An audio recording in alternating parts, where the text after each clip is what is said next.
Hello, hello, hello. How are you guys doing this evening? I'm doing okay. I'm really tired, so I'm gonna be honest. I don't know how long. I know I always say this, and then it ends up being like an hour, but I honestly don't know how long this is gonna be tonight because I'm like fading fast. I don't really know why, honestly. I got enough sleep. I got a fountain pop with Tanya earlier, but mine's almost gone. There's just like ice in there left. Today was a good day. It just was rushed. You ever have days where you just feel like you can't catch up, like you're behind? I literally just put this new lip balm in here. Well, it's not new lip balm. It's lip balm I've had for a long time, but I use this Sun Bum that Alex got me. But I have like a couple of them. Oh, here it is. This one is mango. It's like almost out. I think it's actually out. And this one is pomegranate, the one I'm using.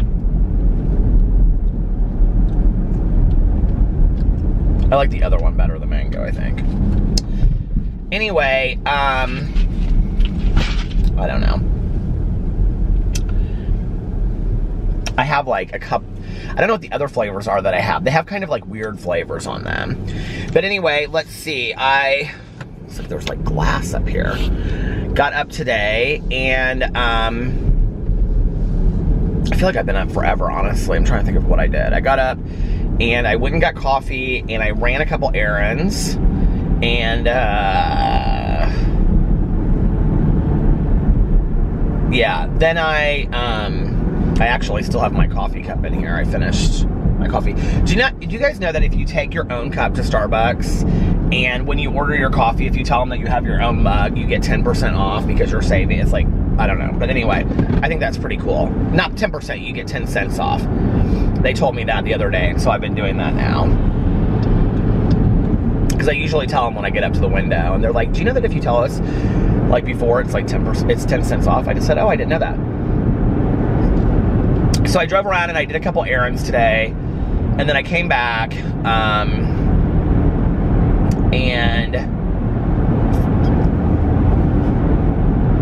I came back and then I like unloaded the stuff that I had like went and got, and then I went back out and I did a review of the McDonald's Shamrock Shake, and then I came home and I was uploading that, and then Alex came home and I filmed a video for my Peter Monn channel, and then I started getting ready to go to the meeting because I had to pick up Tanya Jean at 7:30 tonight so that we could go to our meeting.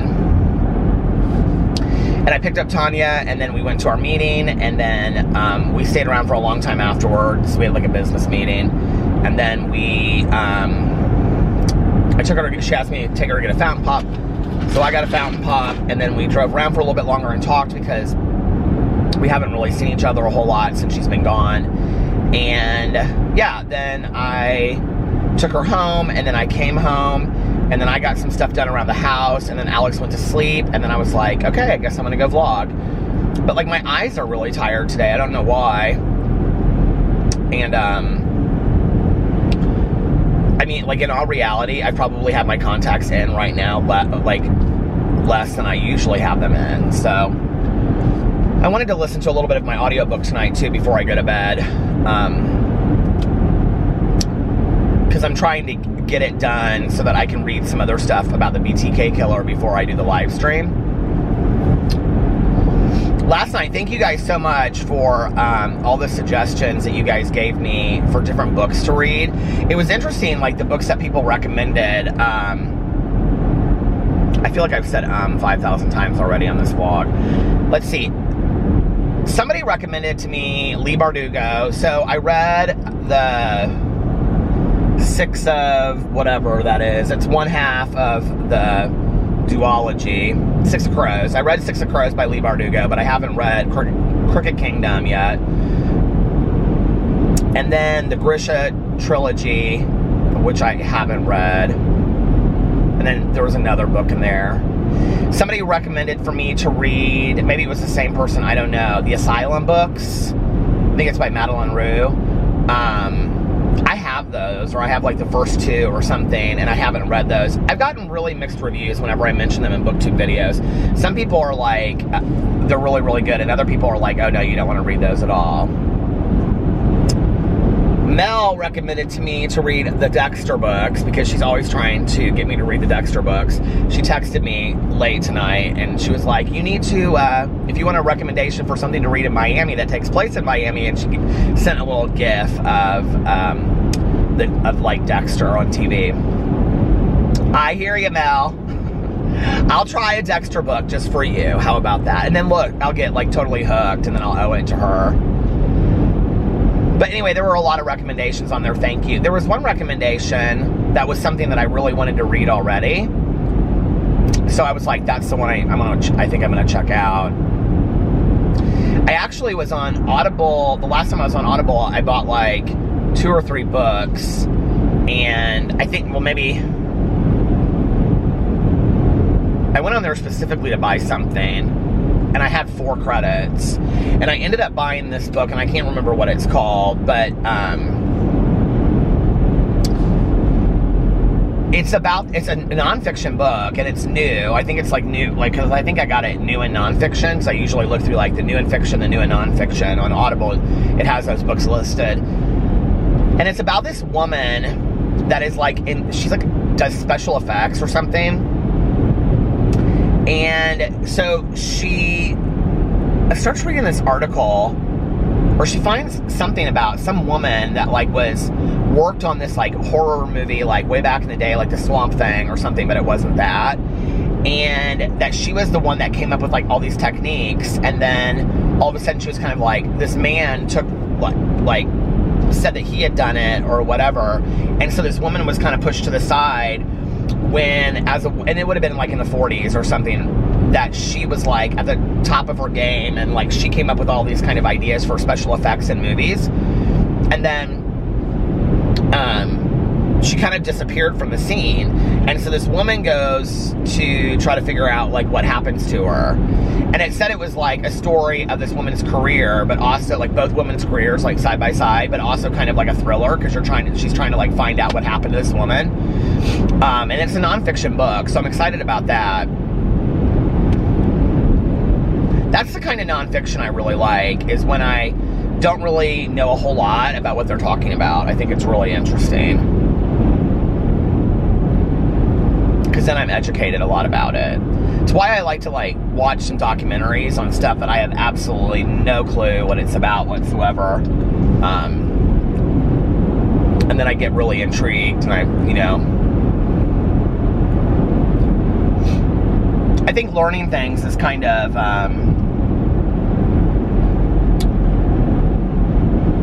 addicting sometimes, especially like when you learn about one topic and then you want to read a lot about that or watch movies about that, and then it makes you want to read about something else or learn about that, and then it keeps on going and keeps on going and keeps on going, and I think that's kind of fun, I used to be a lot like that. Like when I would read a book about something, then I would want to read like all the books about it. I don't do that as much anymore. Like back in the day, like I do want to read like, the reason I want to read another book about the BTK killer or some articles or watch some interviews and stuff is, first of all, I don't know much about Dennis Rader, who was the BTK killer, but on top of that, the book is really mostly about like her going through it and finding out, and her childhood, and not knowing that her dad was this person, and him having like a double life and all this kind of stuff. And it's not really about the killings or all this kind of stuff. And in fact, like in some parts of it, she'll just say, my father killed Judy Smith in January of 1994. And then it goes right on to the next thing. And I don't know, maybe it comes out more at the end of the book, but I'm not there yet, so I don't know. But since we're reading about true crime, I think it would be more interesting to find out, specifically like what happened with those cases, because I don't really know a whole lot about it. But apparently after he was caught, he talked a lot about it and told a lot about it. So anyway, yeah, that was that. And then Alex went to bed kind of early. He has a long day ahead of him tomorrow. And I think that's about it. It wasn't really an exciting day today at all. It was kind of really low-key. The meeting was fantastic tonight. The topic, so the group that I go to on Tuesday nights, my home group, we like split off into small groups. And tonight in my group, we talked about, I usually always sit with Tanya, but I didn't tonight. I sat, like, we count off, and I just sat where I was supposed to sit. Sometimes I do, sometimes I don't. But, I mean, it's not mandatory that you sit where your number is, but we talked about, like, we get sober. It's kind of an interesting concept, and most of the people that were in the group were people that had anywhere from, let's say,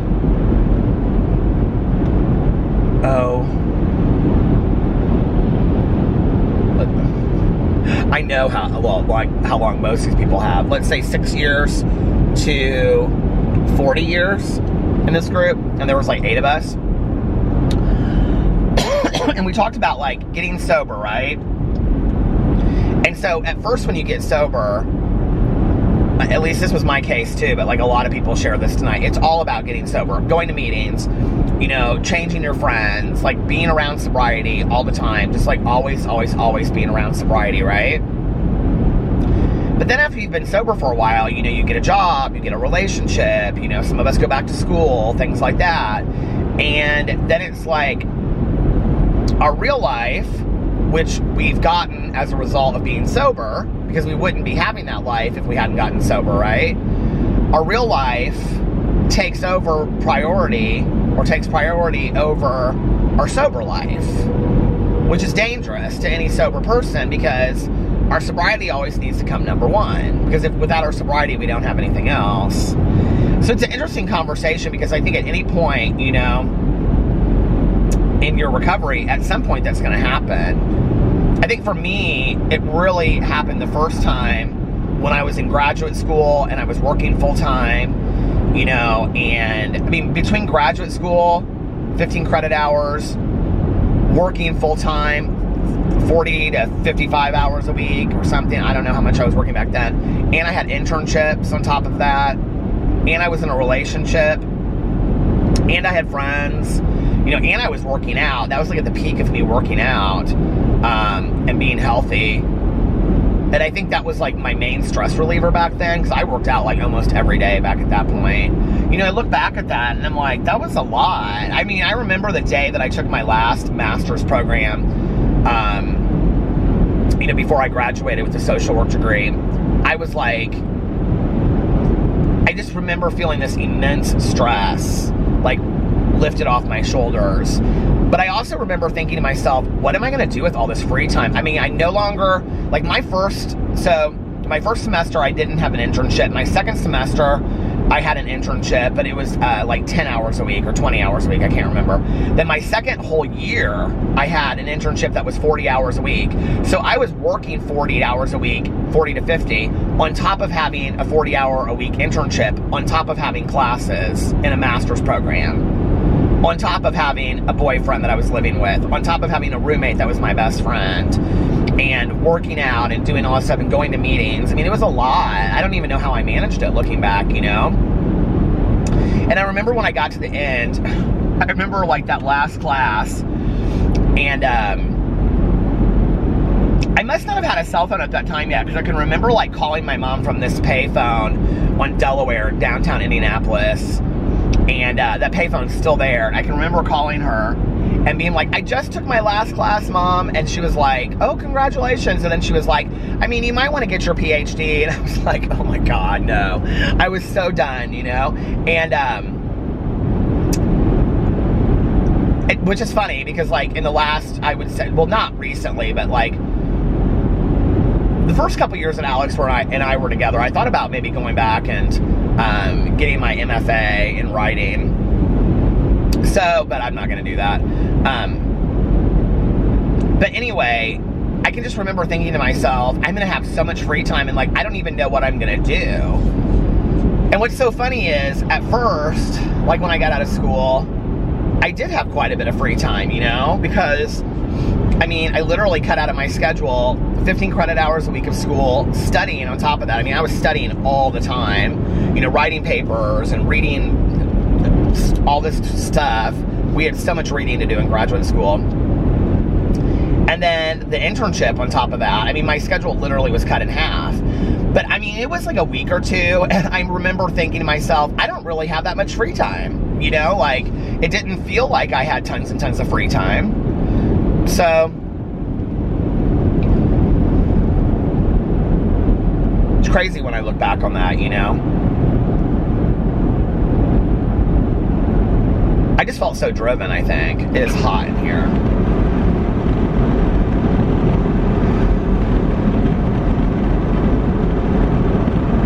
Air feels nice. I miss, like, in the summer, you know, holding my arm out the window, just kind of like doing airplanes out the window. I mean, I could do it now, but it's kind of cold.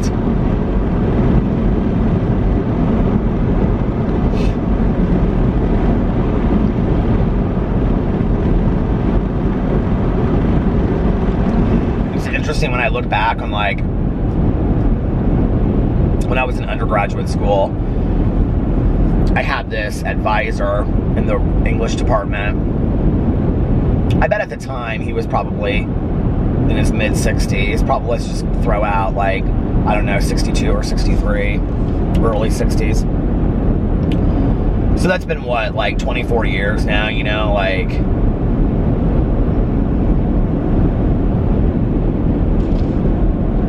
So he's like in his late 80s, if he's still alive, you know. I sometimes wonder what happened to him. He was such a nice guy, and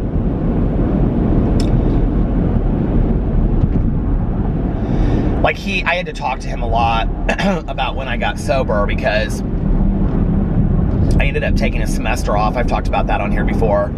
After I got sober, I ended up taking a semester off. Like, I went to school and then I like withdrew all my classes because I wanted to focus on my sobriety. And I remember he was so supportive of me, and he like shared some stories about like his family and his like something to do with his like wife's family or whatever. I don't even remember now, but I just remember he was like such a nice guy, you know, and no judgment whatsoever.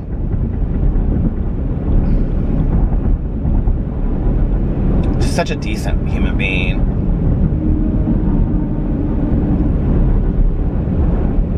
I think it's easy, you know, to want to focus a lot on like the negative that's out there in the world or in people sometimes. But I think there are a lot of really just genuinely good people out there too, you know?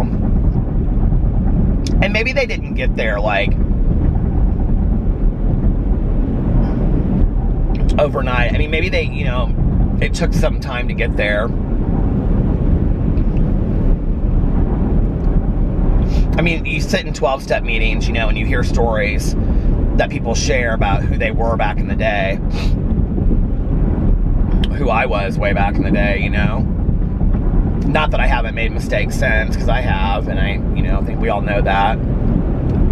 But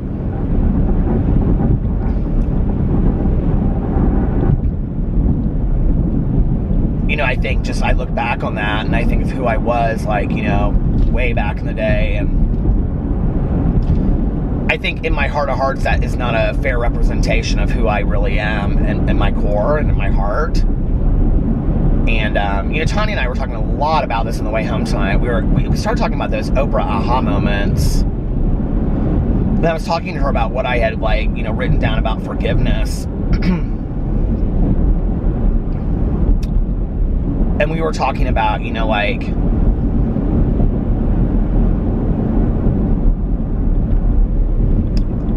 all of this that we have to go through sometimes, you know, that who we are on the other side. And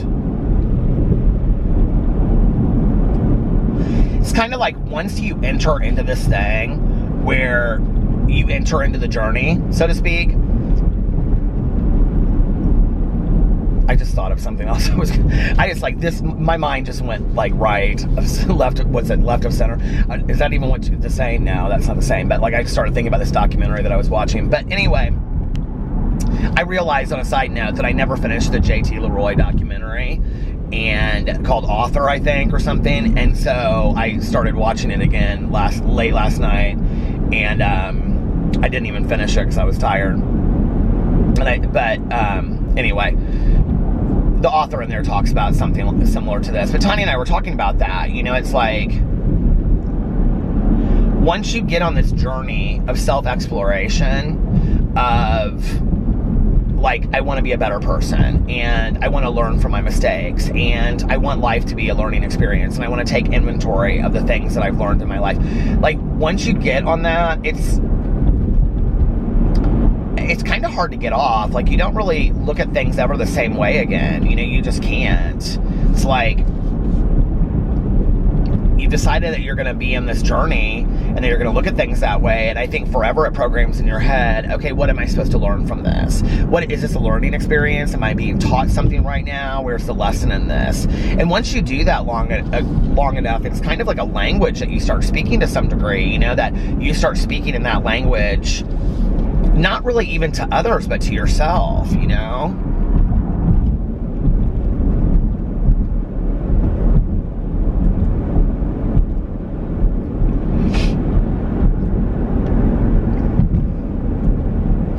I'm thankful for the lessons, I really am, but you know, it takes me a while to get to the point of being thankful for the lesson. Like, when it slapped right in my face, I'm not real sure I'm thankful for the lesson.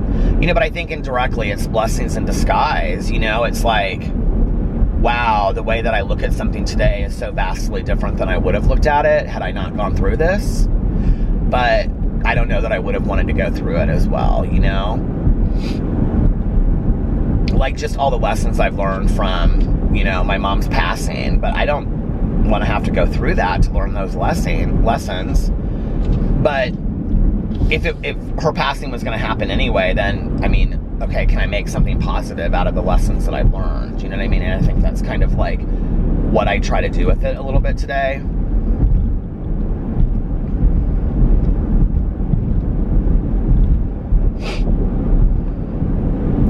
You know, I don't know that I got this until I broke up with my ex. And there's 2 relationships prior to Alex that I call my relationships, I say to you. But I mean, I've had a lot of like 6-month relationship, 2-month relationships, you know, prior to that. That I don't really feel like those were serious relationships to me in retrospect. But enough of them that I did have them, you know, and I don't know that I really got this until my ex and I broke up, that I don't choose when relationships end to look at the bitterness, the anger, the sadness. Like, I think we all go through that. I think it's normal for us to go through that. Of like these, I mean, like, feelings are real, but they're not facts, right? So, any kind of breakup that you're going to have, whether it's, you know, leaving a job, it is kind of a breakup to some degree, you know, if you've worked there for a long time, or a breakup with a friend, or a breakup with, you know, a romantic relationship, I think is the toughest. It took me a long time to get to this point, but like, and I feel, I didn't even realize I was at the end. I feel blessed that both of my exes, my 2 previous exes, like, we ended on really civil terms. It wasn't ugly, it wasn't nasty. You know, especially with my ex, I think we just both realized that, you know, it's interesting because, like, people are always, like, so focused on the, well, who broke up with who? And I remember, like, I mean, if it was a who broke up with who, like, I broke up with him, but I can remember 2 months later, we had this really, like, it was a very nice conversation. And he said, you know, I just knew things that weren't good between us for a long time, but like neither of us was really willing to work on it, you know? And that was true. Like, I think it was just who was willing to speak up about it first and do something, you know? But I'm really thankful that, I guess, in that relationship I walked away from it, and I wasn't bitter, and I wasn't like, I just you know, I look back on relationships and I think to myself, out of respect for the relationship and out of respect for that person who I cared about very deeply at that time, like, I don't want to go away with it with bitterness in my heart, you know? Like, now, if you're really, really wronged in a situation, which I have been, okay, I have been really, really wronged in situations, it is really hard to get there. But I also know today that anger fought with anger gets me nowhere. And, you know, so like when relationships end, I try to look at it and be like, well, we had some really good times, you know, didn't we?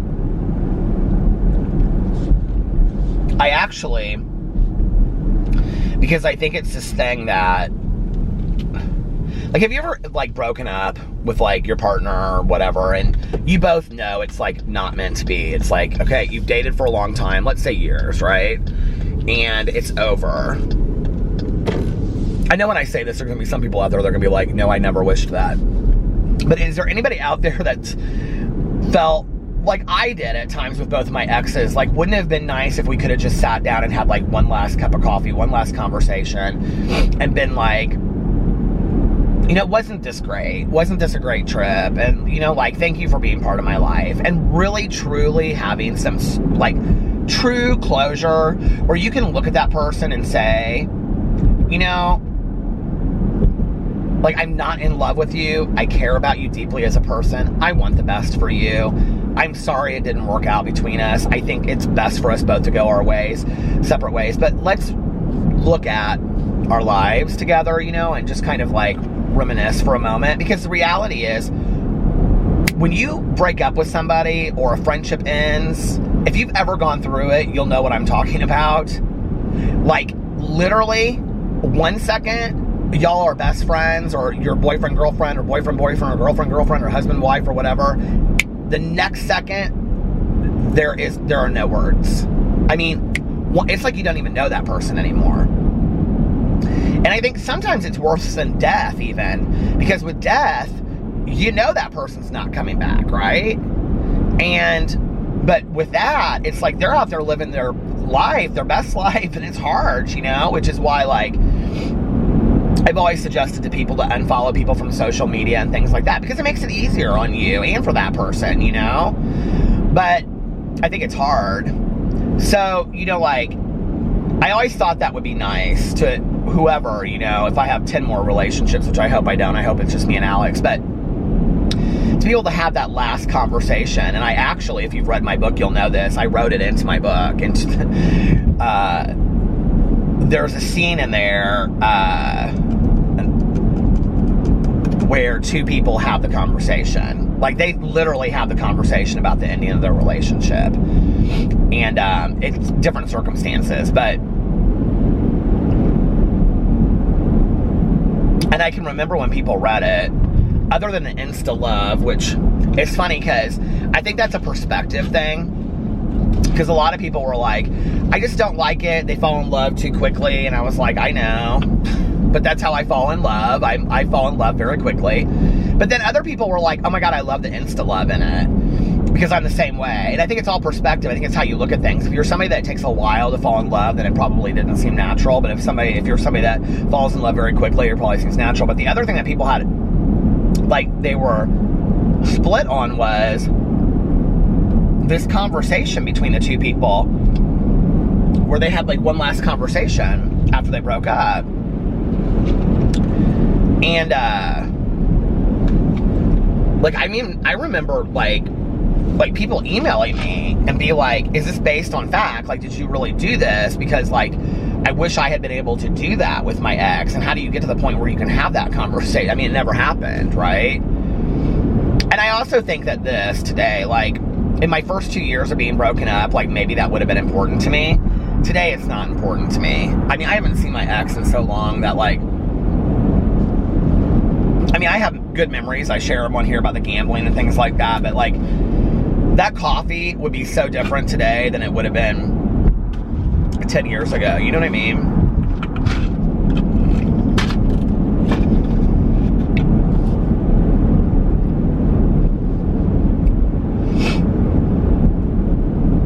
But like I said, like I think when you enter on that journey of life, it's like, which I do think is a decision. I think it's a decision on how you look at the world. Am I going to look at the world as a learning experience? Am I going to look at the world as things that happen to me I'm going to learn from? Or am I going to be resistant to the lesson, you know? Because once you say, I'm going to be open to the lesson, that's all the lessons. That's hard sometimes, you know? Like, it just is really hard. I think because what you realize is you have a part in a lot of what happens to you, and that's all you can work on is your part. You can't work on everybody else's stuff, you know? How did this go from me not having anything to do today to this real deep thing, conversation about this? Because it was my home group night, and we always talk about, it gets real deep in there. My meeting was great tonight.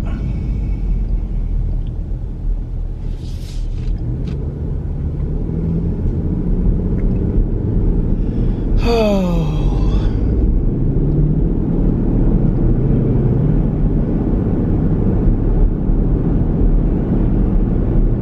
That semi had so many lights on it. I'm literally out here, like, in the country again, like the same road that I said I wouldn't drive down because it's like serial killer central.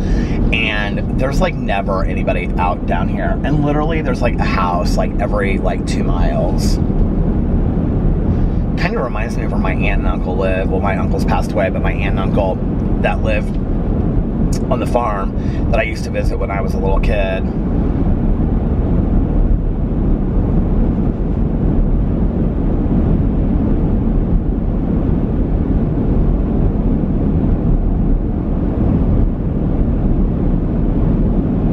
So funny to think about, you know, like, because Alex is always like, you would be so happy if you, like, you know, because he's like, you say that you want to live on a farm, but you really are more like apartment. I go, I am, like, I would love to have I wouldn't really so much love to have, like, an apartment in Miami, but I would like to have a little, like, stucco house, a little pool, which, a little stucco house with a little pool in Miami would set you back about $1.5 million, if not twice as much.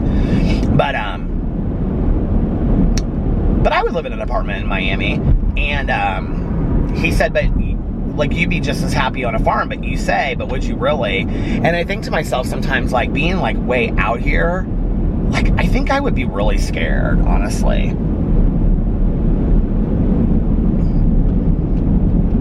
Like, especially, like, my aunt and uncle. I think I've told a story about, like,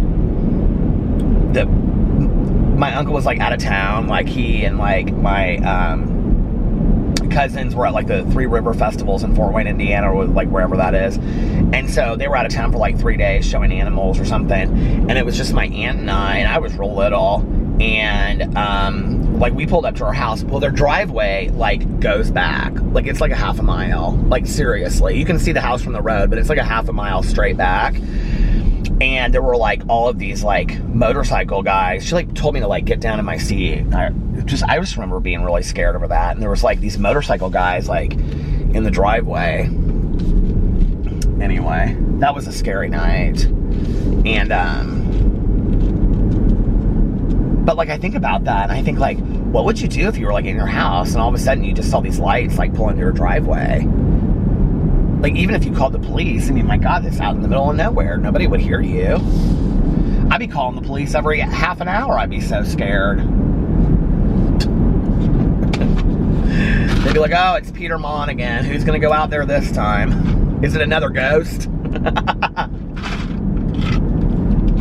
That's for those of you out there that have seen the video that Alex and I did about my paranormal experience where I called the police on our ghost.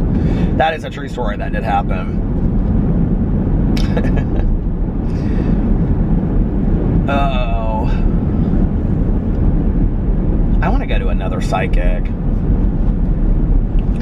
I've gotten so many messages from people recently that are like, oh my God, I didn't know that you lived in Indianapolis. Oh my God, I live in Indianapolis too. Oh my God, I'm like 45 minutes from you. It's like that back in the day would happen to me like maybe once a month. It's literally happening to me like every day, every other day now. That all these people are like, and I think it's because I did the video with Trish Paytas, and that people are like, oh, I didn't know you were from Indianapolis, and this is hilarious, and whatever. But I think that's interesting.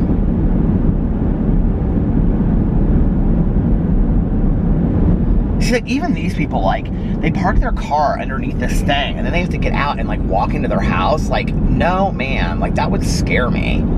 I'd be so scared by that. And then these people, like, their entire house, their farmhouse is, like, pitch black. And everything, the field and everything about it is pitch black. And it's set way back. And then their car is out there dark. It's like, don't you think that's kind of scary? I would be really scared. Especially, I can't even imagine sitting in there and watching some scary Netflix or reading a scary book. My God, I'd be terrified. We have these friends of ours, I might have talked about this before, but they live way out. Like, kind of like off this, but they, like, live off the highway, and then it's another turn, But anyway, they have this, like, whole road all to themselves, right? They have this beautiful farmhouse. They have a barn. We used to go to their house. They used to have a bonfire, like, every other year, because it would take them that long to, like, build up the bonfire. They'd have this huge bonfire. I loved it. And I remember saying to her one night, I was like, because he worked, like, nights or something. I can't remember. He worked late or something, her husband. And I said, don't you get scared out here alone? And she was like, no. She was like, if anybody comes, like, onto our property, the dogs go, like, crazy. I was like, seriously? And she had, like, huge dogs. And she's like, oh, yeah, they go crazy, like, as soon as somebody, like, comes down our road or whatever. She's like, they're, like, the best alarm system in the, world.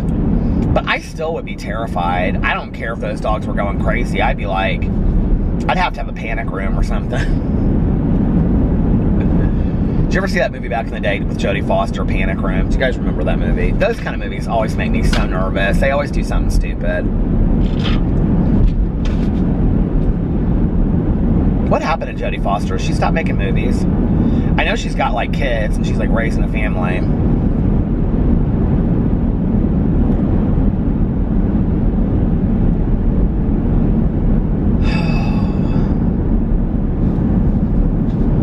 Yeah, Tanya was telling me about, I haven't actually seen this aha moment of Oprah's, but it was this guy. So if you've seen it, let me know in the comment section below, but I'm going to watch it later. Because she told me to watch it, and I actually just forgot about it until this moment when I was talking about our conversation. But it's about this guy who, he went to go start his wife's car for her. And then he left for work, like he was, like, warming it up in the garage for her. And he, like, left the garage door open or something. I don't know. Tanya was telling me the story. But anyway, and then he left for work, and he came home, and she and, like, the dogs, or she and, like, the kids or something were, like, dead. And he, like, could not forgive himself, right? He just had this, like, overwhelming, like, grief and guilt. And apparently, like, Dr. Phil, like, looked at him and said, you do not need to apologize for your grief to anyone. You have every right to feel the way that you do, And I think this road always goes into this town, and then I kind of, like, sphere around, and then it's like I hit this town and I turn around. And that's why last time it felt like it was going on forever, and I turned around kind of, like, midway, but I'm like, where is this? It feels like it just goes on and on and on and forever. But anyway, did you ever see that Twilight Zone of those people that would stop at that diner and they couldn't get out of the town? Do you guys remember that? That show, Twilight Zone, used to scare the hell out of me back in the day when I was a kid, and I would watch that with my mom. But anyway, I remember it was on really late at night. The music's even kind of scary. Still, if you watch them today, they're still kind of a little scary. I'm going to turn around. I'm getting scared now. But anyway, and so Tanya and I were talking about, like, how long it's appropriate to grieve, and, people saying, of course, as soon as I decide to turn around, there's a car that comes this way. People saying it's, like, it's time for you to move on and things like that. And I was telling her about this friend of mine whose, son passed away, and she said to me, it was the kid I was talking about on here not too long ago, and, like, I called his mom up, like, when my mom passed away, and I said, you know, like, people keep on telling me, like, to move on, move on, move on. She said, no, she said, we don't ever move on. We move through, but we carry the remnants of them with us. And I've remembered that, like, always, you know. And I was saying that to Tanya tonight, you know, and she's like, but don't you think that people want to put a time limit on grief? And I said, oh, absolutely. I said, because I think some people don't know what to do with it. You know, it's like, like, I always think this is so strange. I don't know why, right? But, like, my mom has been gone almost 11 years, okay? Like, I can meet people today, and, here's the road I used to turn around on before you get to the city. But, like, I can say to somebody today, I can, like, literally meet somebody for the first time today, and we'll be talking about something, they'll say, oh, well, my mom, you know, she was saying to me the other week, what does your mom think? And I'd say, oh, my mom passed away in 2008. And they'll, like, grab my arm and go, I'm so sorry. I'm like, it's been 11 years, but I appreciate your concern. You know what I mean? Like, I never know, and I never know what to say when they're like, oh my God, I'm so sorry. Like, it just happened yesterday. You know, like, I think it's really nice, but I never know what to say, right? It's because it's been a long time. But then, like, when other people tell me that their, like, parent passed away and it's been, like, 6 years or 10, I mean, I don't know what to say. And so then I'm always like, you know, oh, I'm so sorry. No, I don't do that. But, like, you know what I mean? Like, it's kind of this awkward thing. Like, we don't really know how to handle people's grief or the death, you know. I mean, I just don't think that we know how, I don't even think I know anything about it, how to say it to somebody, you know. And I remember when my mom passed away, this woman that I used to work with, this girl I used to work with, she's a good friend of mine, and she sent me this card, or she gave me this card, and it said, inside, and I told her, I said, I'm going to steal that from you. I thought that was so fantastic. And she said in there something to the effect of, like, I'm never good at things like this, and I never know what to say, so just know that I love you, and I'm here for you. If you need something, please give me a call, and I'm going to check in with you next week. And I was like, that is perfect. You know, that's perfect. Because, like, I don't think that we ever know what to say, and so we always say, with sympathy, or, you know, deepest thoughts, or I'm praying for you, and things like that, you know, because it is an awkward conversation, and I don't think that people really know how to talk about that stuff. I know I don't. So, I don't know. But I don't believe there's any time limit on grieving. I do think, and this is what we turned it into, our conversation was about, you know, I also think you have to be very real with yourself about what that person would want of you.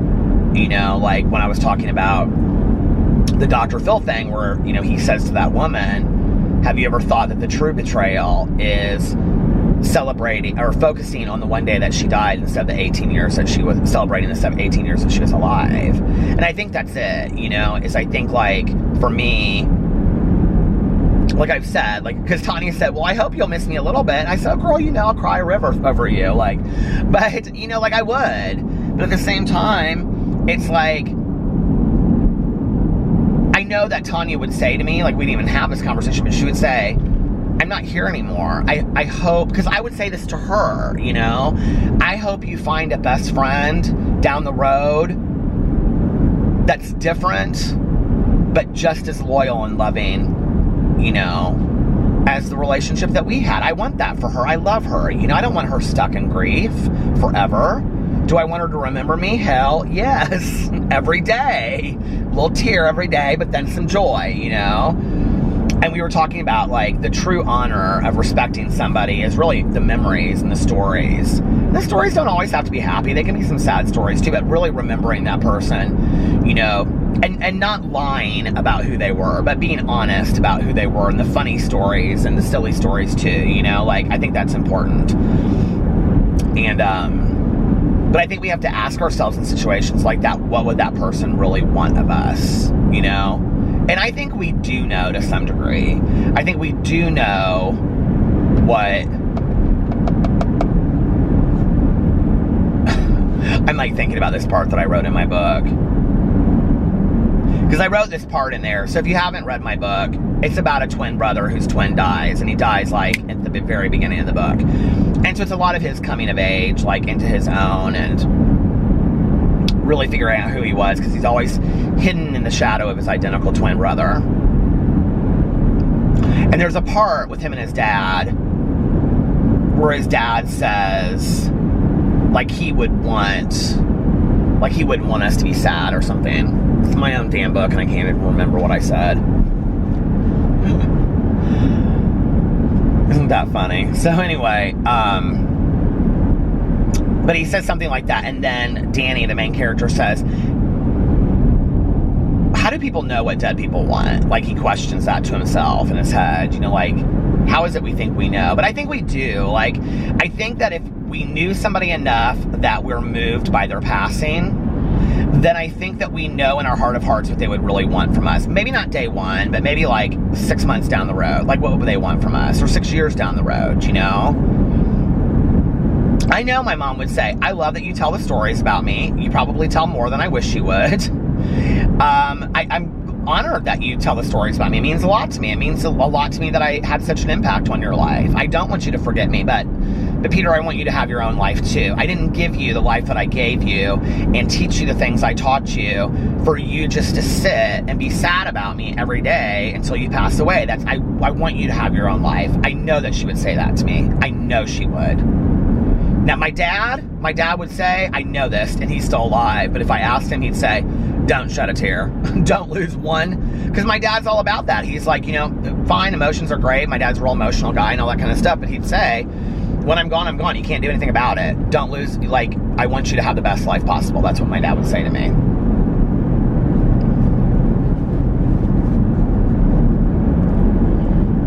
But I think it's hard sometimes, you know?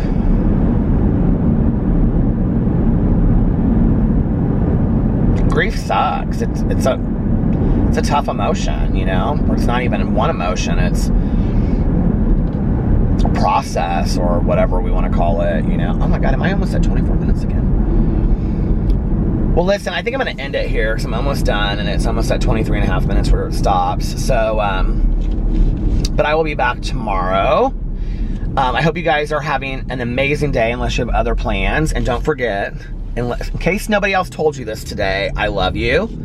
And look at yourself in the mirror and tell yourself that you love yourself. I think it's important. I don't think we do that enough. And do something for yourself that'll make you happy today. And I love you guys, and I'll see you tomorrow. Bye.